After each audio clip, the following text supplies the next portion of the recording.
জল ধরে পুকুর কাটি।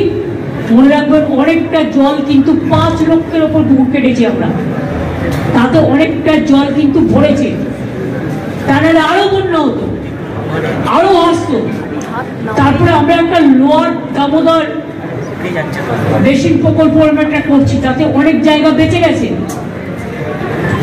এখনো যেটুকু কাজ বাকি আছে করে ফেলতে হবে, 3 বছর হয়ে গেছে। আমরা খাটাল মাস্টার প্ল্যানের কাজ 400 কোটি টাকা অলরেডি দেওয়া হয়েছে বিভিন্ন কাজে, এবং ডিপিআর তৈরি করা হচ্ছে। 3 বছর টাইম লাগবে টোটাল কাজটা করতে। আর ফোনের নেটটাও কোথাও স্লো হয়ে যায় বিকজ অফ দিস। এটা নিয়ে চিন্তা করবেন না। জলে যদি কাজ করতে যায় বিদ্যুতে, সে মারা যেতে পারে। যে বিদ্যুতের কর্মীরা কাজ করছে সেও তো আমাদের একজন কর্মী।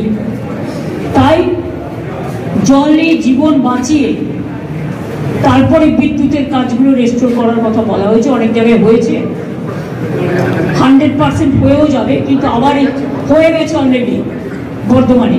কিন্তু এখনো যেহেতু আবার বৃষ্টি আসছে, কাজে আবার হতে পারে, এগুলো দেখে রাখতে হবে। এছাড়াও ডিবিসি নিয়ে আমরা বলেছিলাম আমরা আমাদের শেয়ার উইথড্র করছি। আমি প্রধানমন্ত্রীকে চিঠি লিখেছি। 2 হচ্ছে আমাদের 2 জন মেম্বার ছিল, কিন্তু তাদের কোনো কিছু জানানো হতো না। পাওয়ার ডিপার্টমেন্টের সেক্রেটারি শান্তনু ঘোষ ছিলেন, তিনি রিজাইন করে দিয়েছেন as a director from DBC. আর 2 হচ্ছে একজন ইঞ্জিনিয়ার ছিলেন আমাদের ইরিগেশন ডিপার্টমেন্ট থেকে, তিনিও রিজাইন করে দিয়েছেন। কারণ এটা বারবার বলে যখন কাজ হয় না, তখন কাজের মধ্যে দিয়ে কাজ খুঁজে বাংলাকে বাঁচাতে হয়। বাংলার এই বঞ্চনা আমরা মানব না, আমরা মানব না, এর